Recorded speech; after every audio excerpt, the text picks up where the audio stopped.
रहीम। अस्सलाम वालेकुम व रहमतुल्लाहि व बरकातुहू।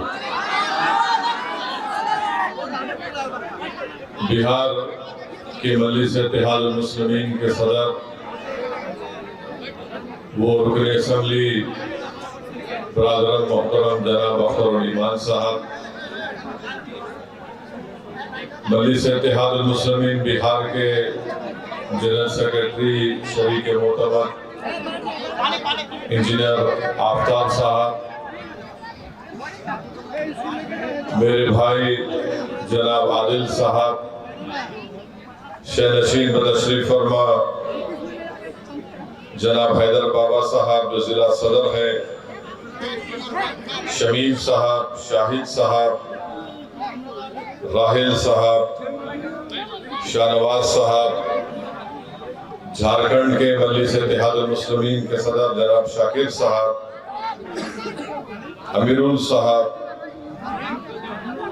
और डॉक्टर खान साहब, मौजूद हाज़रीन इकराम, ये मेरी खुशकिस्मती है कि मैं पोखाली के इस मैदान में आप तमाम के दरमियान में खड़े होकर मुझे कुछ करने का मौका अल्लाह सुब्हानहू व तआला ने मुझे ये इनायत फरमाया है। अभी आपने मोहतरम अख्तर ईमान साहब के बसीरत अफरोज खिताब को सुना। मैं शुरुआत में अपनी जानिब से और मजलिस इत्तेहादुल मुस्लिमीन की जानिब से जो हालिया महीने में और फिर 2 दिन पहले हमारे असलम साहब का जो गोपालगंज में उनकी हत्या कर दी गई, उनका कत्ल कर दिया गया, और फिर सीवान में आरिफ जमाल साहब को भी उनकी हत्या और कत्ल कर दिया गया। मैं आज आपके दरमियान में खड़े होकर इन दोनों पसमानदगान और इनके खानदान से न सिर्फ इज़हार ताज़ियत उनको पेश करता हूँ, बल्कि मैं उनके परिवार को, उनके अफराद खानदान को, उनके चाहने वालों को और सीवान और गोपालगंज के अवाम को ये बताना चाहूँगा और उन तक मैं पैगाम देना चाहूँगा कि हम उस खानदान के साथ खड़े हैं, असलम साहब के और आरिफ जमाल साहब के, और मजलिस इत्तेहादुल मुस्लिमीन की पूरी कोशिश यही होगी कि जिन जालिमों ने असलम साहब को और आरिफ साहब का कत्ल किया, अल्लाह सुब्हानहू व तआला उन तमाम कातिलीन को अल्लाह उनको निस्तनाबूद करे। और हम बिहार की हुकूमत से इस बात का मुतालबा करते हैं कि वो उन तमाम कातिल जिनको गिरफ्तार किया गया है उनको सख्त से सख्त सजा दिलवाई जाए। मेरे अजीज दोस्तों और बुजुर्गों, मैं आपके दरमियान में आया हूं और मैं आपको फिर से याद दिला रहा हूं कि मैंने 1 साल पहले किशनगंज में आकर इस बात को कहा था कि नीतीश कुमार साथ नहीं रहने वाले हैं। नीतीश कुमार कुलाटी मारेंगे, पलटी मारेंगे, और नीतीश कुमार ने अपने हस्बे आदत और अपनी फितरत के मुताबिक उन्होंने फिर से बिहार की जनता को धोखा दिया। जब विधानसभा के चुनाव चल रहे थे, मैं आपको याद दिलाना चाहूंगा, मैंने कई मर्तबा आपके दरमियान में खड़े होकर कहा कि इन पर भरोसा मत करिए, अपने वोट को जाय होने मत दीजिए। मगर मजलिस के मुखालिफिन हम पर इल्जाम लगाते गए कि असदुद्दीन ओवैसी बी टीम है, असदुद्दीन ओवैसी वोट काटने के लिए आया है। मगर मेरे अजीज दोस्तों और बुजुर्गों, मेरी इज्जतदार माँ और बहनों, मेरे गयूर नौजवानों, बताओ, जब मैं आपसे कह रहा था क्या वो बात आज सच नहीं निकली? जिसको आपने भरोसा कर कर उसको वोट दिया, उसने एक मर्तबा नहीं कई मर्तबा आप लोगों को ठगा है।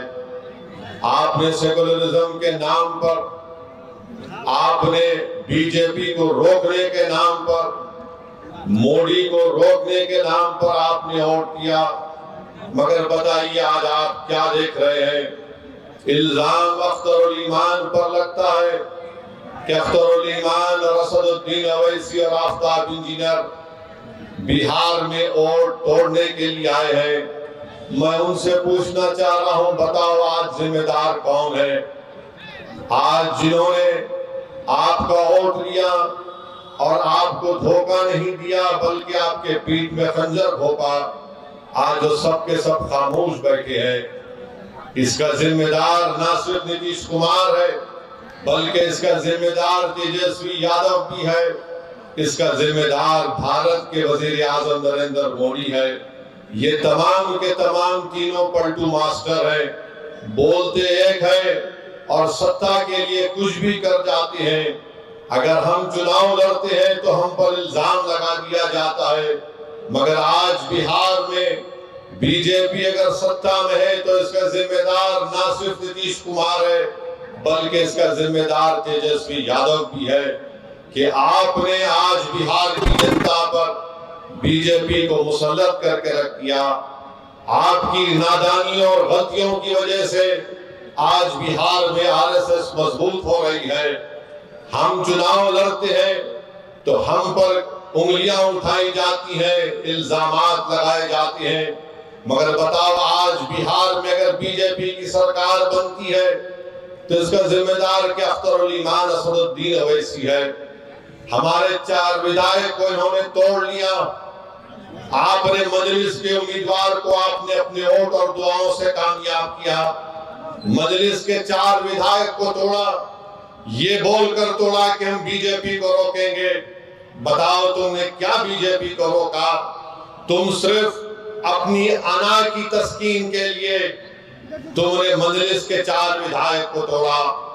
तुम नफरत करते हो कि सीमांचल की सरजमीन से एक गरीब और मजलूमों की एक सियासी लीडरशिप जो बढ़ रही थी, तो तुम ये नहीं चाहते थे कि सीमांचल की जनता से इंसाफ हो। तुम ये जानते थे कि मजलिस ने यहाँ पर सीमांचल की आवाम में एक सियासी इंकलाब को बर्पा कर दिया। तुम ये नहीं बर्दाश्त कर सकते थे कि सीमांचल की जनता से इंसाफ होगा, उनको उनका हक मिलेगा। तो झूठ बोलकर हमारे 4 विधायक को नीतीश कुमार ने और तेजस्वी ने तोड़ा। अब बताओ वो 4 विधायक की क्या अहमियत है वहां पर?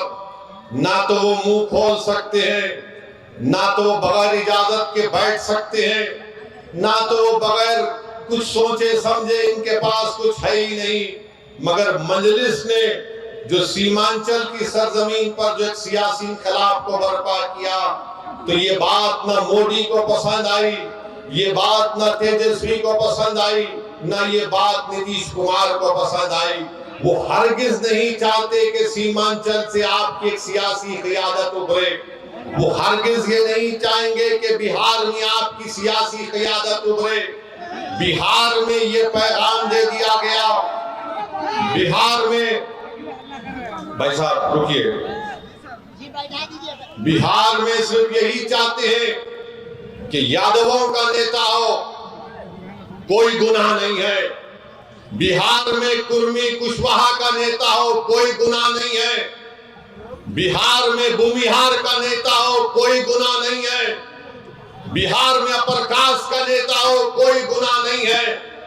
गुनाह उस वक्त हो जाता है जब गरीब और मजलूम मुसलमान खड़ा हो जाता है। तो चाहे मोदी हो, तेजस्वी हो, नीतीश कुमार हो, वो इस बात पर मुत्तफिक है कि सीमांचल से इंसाफ नहीं करेंगे और कभी भी आपकी सियासी लीडरशिप को भरने दिया जाएगा। इसीलिए धोखा देकर, आपकी पीठ में खंजर मारकर, आपके वोटों से मुंतखब शुदा, आपकी दुआओं से मुंतखब शुदा 4 विधायक को उन्होंने खरीद लिया। अब बताइए कौन जिम्मेदार है अगर आज बिहार में बीजेपी की सरकार है?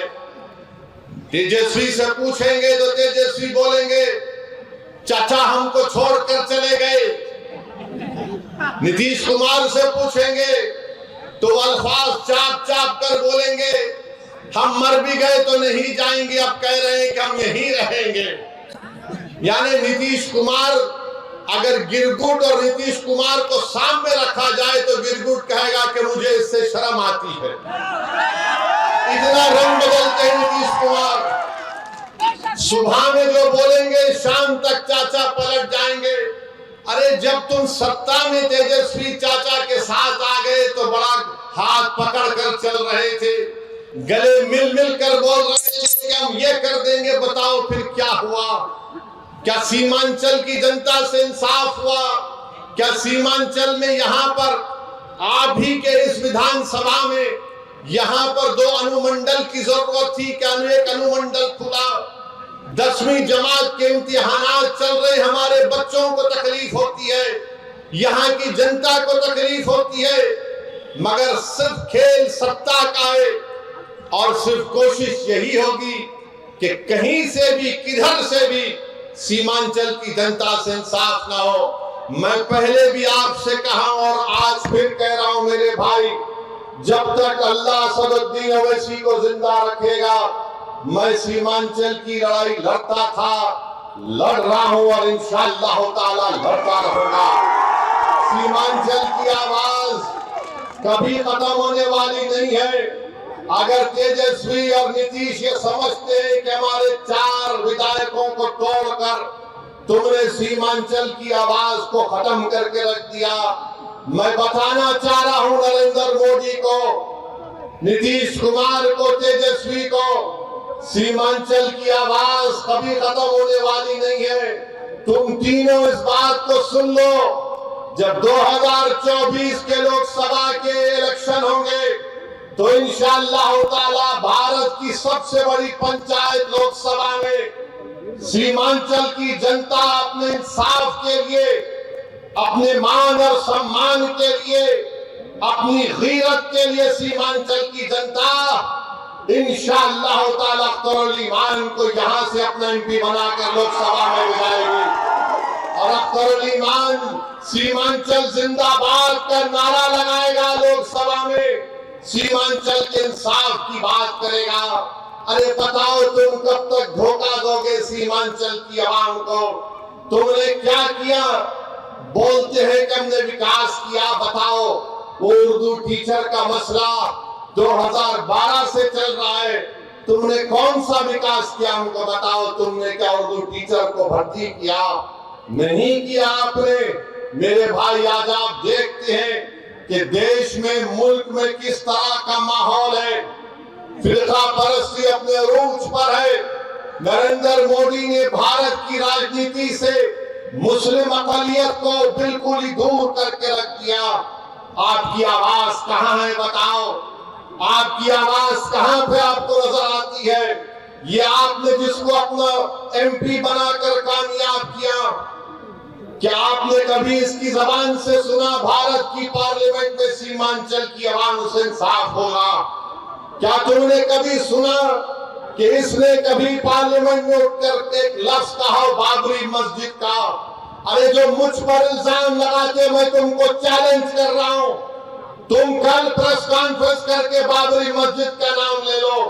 तुम कल प्रेस कॉन्फ्रेंस करके कह दो कि 6 दिसंबर 1992 को भारत के संविधान की धज्जियां उड़ाई गई थी। नहीं बोलेंगे। क्यों नहीं बोलेंगे? बोलेंगे हम कैसे बोलेंगे? अगर हम बोलेंगे तो हमको इनका वोट नहीं मिलेगा, उनका वोट नहीं मिलेगा। अरे बताओ, जब चुनाव आ जाते हैं तो हमारे गली कूचों में, हमारे गांव में, हमारे घर पर आकर हमसे कहते हैं कि सेकुलरिज्म को जिंदा रखने के लिए आप हमको वोट दो। मैं आपसे पूछना चाह रहा हूं मेरे अजीज दोस्तों, मेरी इज्जतदार माँ और बहनों, बताओ अगर नीतीश कुमार का नाम असदुद्दीन ओवैसी होता तो तुम क्या करते? नीतीश कुमार की जगह असदुद्दीन ओवैसी ये काम करता तो इस तमाम के तमाम खड़े हो जाते। ये तमाम के तमाम ये कहते हैं कि अगर ये मर जाए तो कब्रिस्तान में इसको जगह मत दो, मगर उसका नाम नीतीश कुमार है तो तुम अपनी जबानें बंद कर बैठते हो। मैं चुनाव लड़ता हूं, तेजस्वी मिलकर हुकूमत बनाते हैं और फिर बीजेपी को बिहार में मुसल्लत करते हैं क्योंकि उनका नाम तेजस्वी है। तुम उसको कुछ नहीं बोलोगे। अरे मेरे भाई, यही तो हम आपको बताना चाहते हैं। यही इनकी नाइंसाफी है, यही इनका आपसे कोई मोहब्बत नहीं, ये नफरत करते हैं आपसे। इसीलिए हम आपसे अदबन गुजारिश करने आए हैं कि आप इस बार आने वाले लोकसभा के चुनाव में अपने वोट का सही इस्तेमाल करिए, अपनी लीडरशिप को बनाइए। बीजेपी के पास 306 एमपी है, एक भी मुस्लिम अक़लियत का एमपी नहीं है। राजद के का कोई एमपी नहीं है। कांग्रेस में है कितने, एक ही है उनके खाली 50। मगर बताओ फिर आपकी आवाज कौन उठाएगा? कौन आपके हक के लिए लड़ेगा? कौन तुम्हारी मस्जिदों की हिफाजत की आवाज उठाएगा? कौन तुम्हारी शरीयत की मदाखलत के अगर होगी तो उसके खिलाफ खड़ा हो जाएगा? कौन अगर किसी बिल्किसबानों को अगर नाइंसाफी होगी तो कौन उसकी आवाज उठाएगा? कौन सीमांचल की लड़ाई लड़ेगा? याद रखो, सीमांचल की ये लड़ाई अख्तरुल ईमान से हटकर कोई नहीं लड़ सकता। मैं जिम्मेदारी के साथ आपसे कह रहा हूं, अगर आप मुत्तहिदा तौर पर अपने वोट का इस्तेमाल करेंगे तो इंशाअल्लाह ताला यकीनन किशनगंज से मजलिस इत्तेहादुल मुस्लिमीन का उम्मीदवार आपके दुआ और वोटों से यहां से मेंबर ऑफ पार्लियामेंट बनकर इंशाअल्लाह ताला जाएगा। बीजेपी अब खुलकर कह रही है, देश के प्रधानमंत्री तो अब तो बड़े पुजारी भी बन चुके हैं वो, माशाअल्लाह से हर चीज वो कर लेते हैं। माने कहां कहां आप देखते हैं, अब वो कह रहे हैं कि 370 सीट पर जीतेंगे। मेरे भाई, क्या ये नाम निहाद सेकुलर पार्टियां रोक पाएंगी बीजेपी को? क्या ये रोक पाए 2014 में? मैं जब सवाल करता हूं 2014 में हमारे कितने पार्लियामेंट की सीट लड़े? 2 लड़े। 2019 में हम 3 लड़े। भारत की पार्लियामेंट में 540 लोकसभा की सीटें हैं, मगर हर एक की जबान पर क्या होता? ओवैसी है, ओवैसी खड़ा हो गया। इनको मेरे इलेक्शन लड़ने से ज्यादा इस बात का इनको डर है कि ये आज खड़ा हो रहा है तो कल ये हजारों लाखों को हमारे खिलाफ खड़ा कर देगा। इसीलिए इनको डर होता है। ये नहीं चाहते कि कोई इनके सामने खड़ा हो। वो सब के सब यही चाहते हैं कि तुम सिर्फ दरी बिछाओ, तुम इनके घर में जाओ तो अपनी चप्पल और जूता उतार कर सर को झुकाकर नीचे बैठ जाओ। मैं तुमसे कह रहा हूं मेरे भाई, भारत का संविधान सबको बराबरी का हक दिया है। हम ना किसी के सामने झुकेंगे, ना किसी से भीख मांगेंगे। संविधान ने जो कहा कि बराबरी मिलनी चाहिए, इंसाफ होना चाहिए, यही लड़ाई मजलिस इत्तेहादुल मुस्लिमीन लड़ रही है। तो ना ये बात मोदी को पसंद आती है, ना ये बात तेजस्वी यादव को पसंद आती है।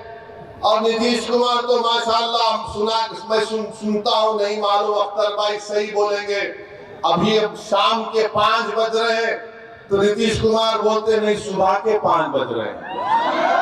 नहीं मालूम, ऐसा कुछ सुनने में आया, नहीं मालूम ऐसा कुछ सुनने में आता है।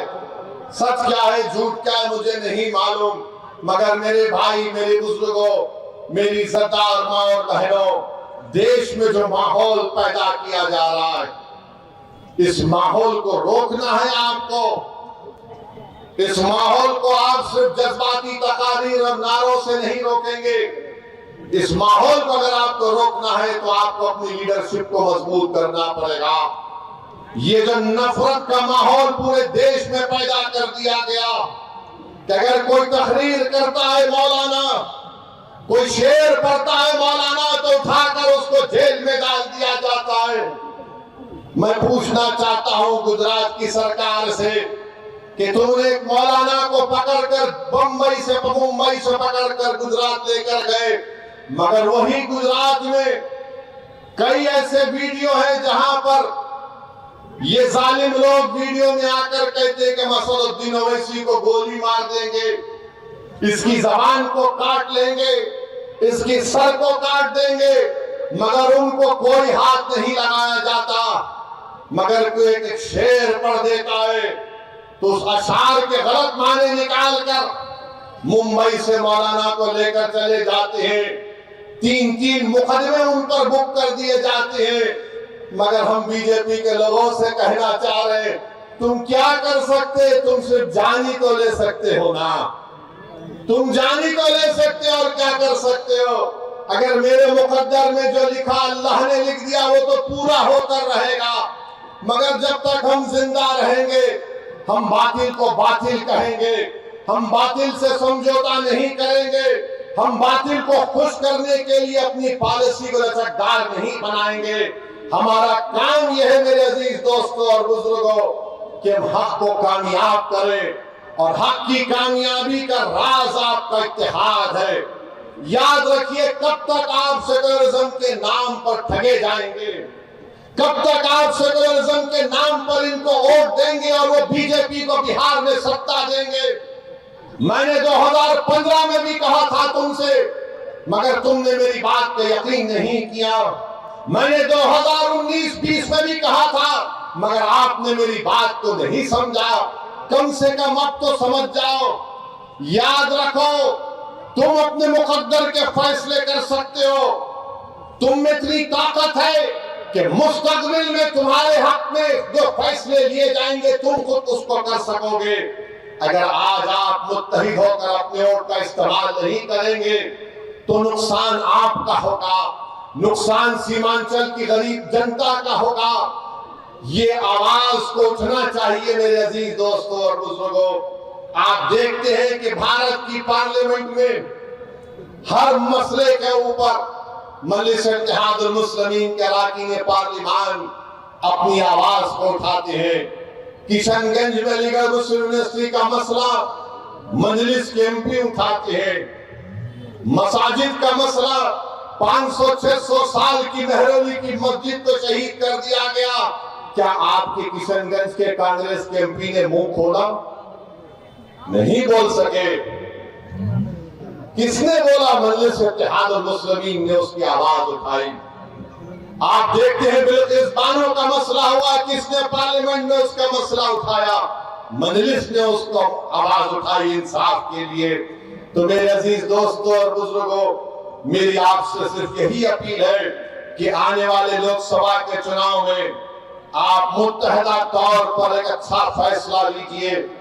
हम भी नहीं चाहते कि बिहार में बीजेपी और नीतीश कुमार के एमपी कामयाब हो जाएं।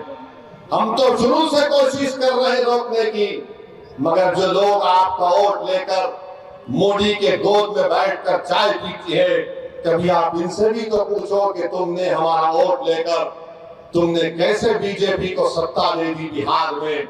मेरे अजीज दोस्तों और बुजुर्गों, आप देख रहे हैं कि कैसे किस तरीके से कभी हमारी मसाजिद को निशाना बनाया जाता है, कभी शरीयत में मदाखलत की बात की जाती है। उत्तराखंड में यूनिफॉर्म सिविल कोड का एक नाम से एक बिल ला दिया गया, यूनिफॉर्म तो है ही नहीं। अब नहीं मालूम नीतीश कुमार क्या करने वाले हैं। बीजेपी के साथ मिलकर बैठे हैं। यहाँ पर फसाद हुआ था 1 साल पहले, 100 साला मदरसे को जला दिया गया। मैं तुमसे पुकार कर कह रहा था, कहां वो सेकुलरिज्म के दावे करने वाले, कहां है तेजस्वी यादव? जो 100 साल के मदरसे को जला दिया गया, कोई आवाज नहीं उठी। एक 12 साल के बच्चे को सीवान में पकड़कर उसको 8 दिन जेल में डाल दिया गया, किसी ने आवाज नहीं उठाई। मैं कह रहा था, पुकार रहा था। मेरे भाई याद रखो, अगर तुम्हारे लिए कोई लड़ने वाला नहीं होगा तो जुल्म जारी रहेगा। हमारे वतन अजीज की हकीकत यही है कि जब तक तुम्हारी आवाज नहीं होगी तुम्हारा कोई पुसाने हाल नहीं हो सकता है। जब तक तुम्हारा नेता नहीं होगा कोई तुम्हारा काम नहीं कर सकेगा।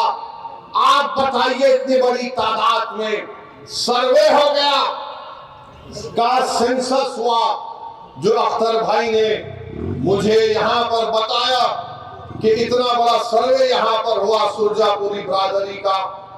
अख्तर भाई ने बताया कि सुरजापुरी बिरादरी 24 लाख है और उनको नौकरी मिलनी चाहिए 38,000 के करीब, और उनको नौकरी मिली सिर्फ 15,350।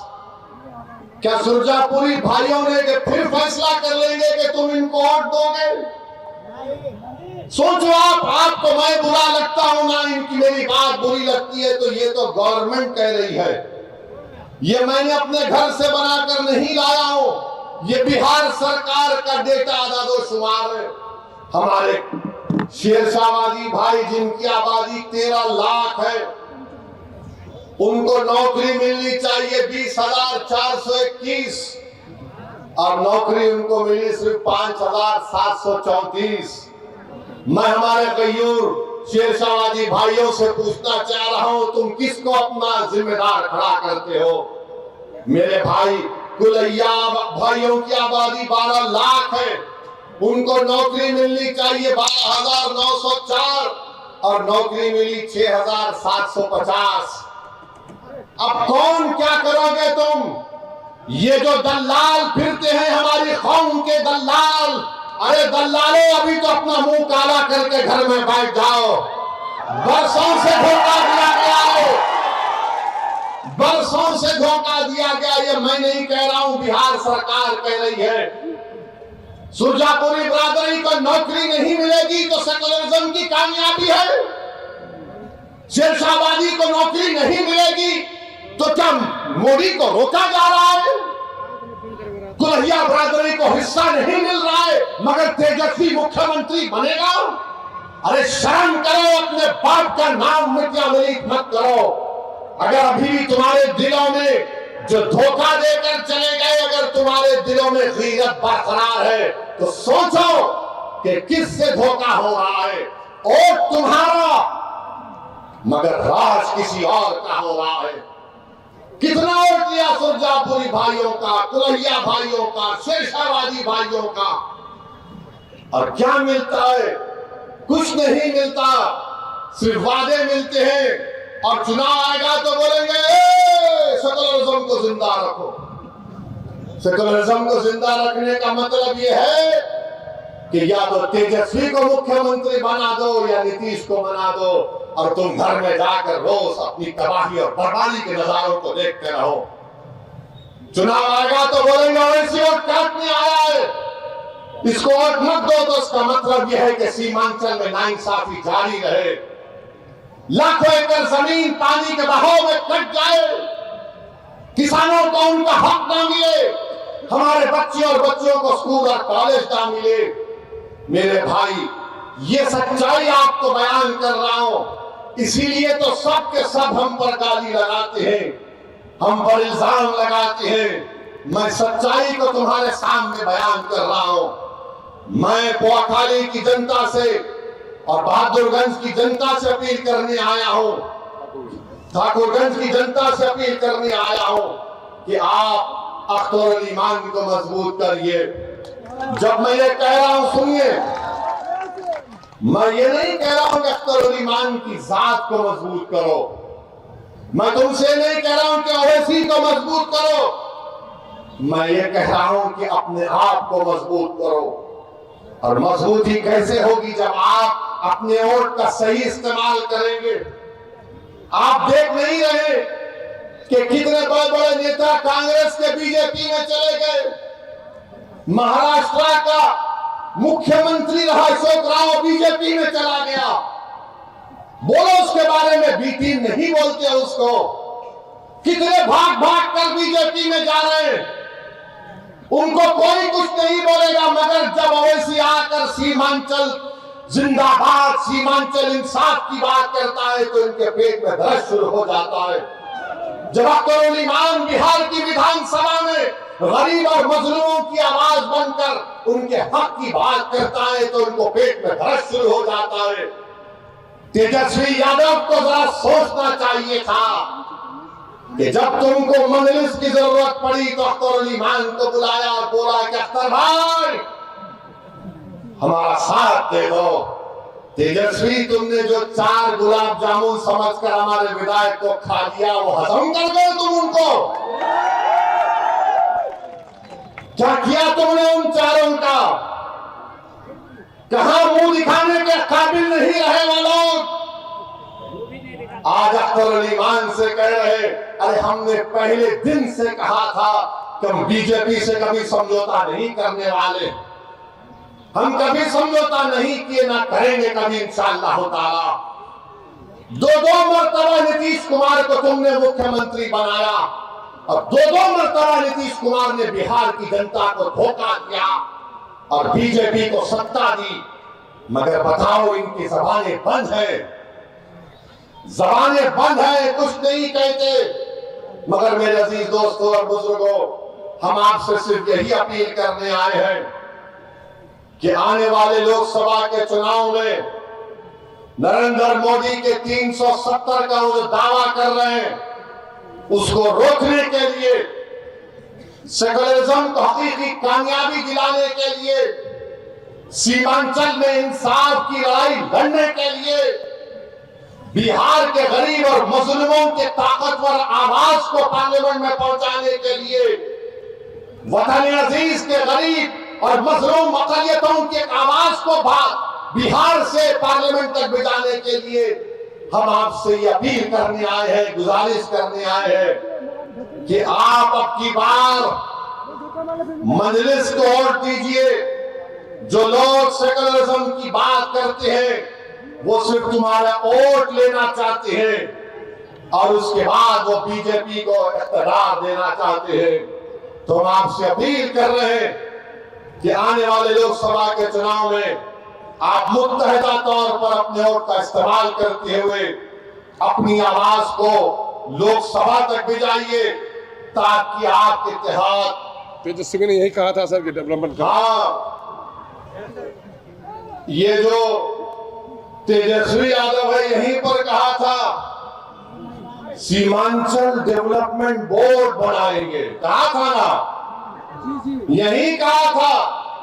हमारी बात का यकीन कर लो, सीमांचल डेवलपमेंट बोर्ड कहां गया? हजम कर गए तुम उसको भी। जब वोट लेना आता है तो सब खड़े होकर झूठी बातें करते हैं। और क्या कहा था तेजस्वी ने कि हैदराबाद से ओवैसी आया, इसको बिरयानी खिलाकर भिजा दो। अरे तेजस्वी, तुमको कभी खाने की जरूरत पड़ गई तो हम अपने घर से भिजाने को तैयार हैं। बताओ, मगर तुमने सीमांचल की जनता का खाना छीन लिया, तुमने सीमांचल के गरीबों से इंसाफ नहीं किया। तुम तो डिप्टी चीफ मिनिस्टर बन गए, चाचा को मुख्यमंत्री बना दिए और खूब तुमने गुलाब जामुन खाए, खूब मलाई खाई, मगर सीमांचल की जनता परेशान है। तो इसलिए हम आपसे अपील कर रहे हैं कि आप आने वाले चुनाव में मुत्तहिदा तौर पर मजलिस का साथ दीजिए। हम पिछले बार भी एक ही सीट पर लड़े थे, दूसरी सीट पर नहीं लड़े, तो कई सीटों पर बीजेपी जीत गई। मगर अब की बार इंशाअल्लाह ताला किशनगंज भी लड़ेंगे और भी कई पार्लियामेंट की सीट पर इंशाअल्लाह ताला हम सोच और विचार कर रहे हैं, क्योंकि हम जान चुके हैं कि तुम बीजेपी को नहीं रोक सकते। मोदी को अगर कोई रोक सकता है तो इंसाफ पसंद लोग रोक सकते हैं। ये मिलावटी, ये मिले लोग नहीं रोक पाएंगे। ये कभी भी किसी भी कीमत पर आपका सौदा कर जाएंगे।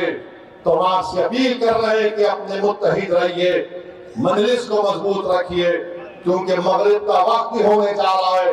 हम आपसे इजाजत चाहते हैं और फिर से आपसे कह रहे हैं कि यकीन जान लीजिए कि जब तक अल्लाह सदुद्दीन ओवैसी को जिंदा रखेगा, हम सीमांचल की इंसाफ की लड़ाई लड़ते रहेंगे। तो हमारे साथ नारा लगाइए, सीमांचल जिंदाबाद, सीमांचल जिंदाबाद, जिंदाबाद जिंदाबाद, सीमांचल जिंदाबाद। क्या असदुद्दीन ओवैसी हिंदुओं के खिलाफ हैं?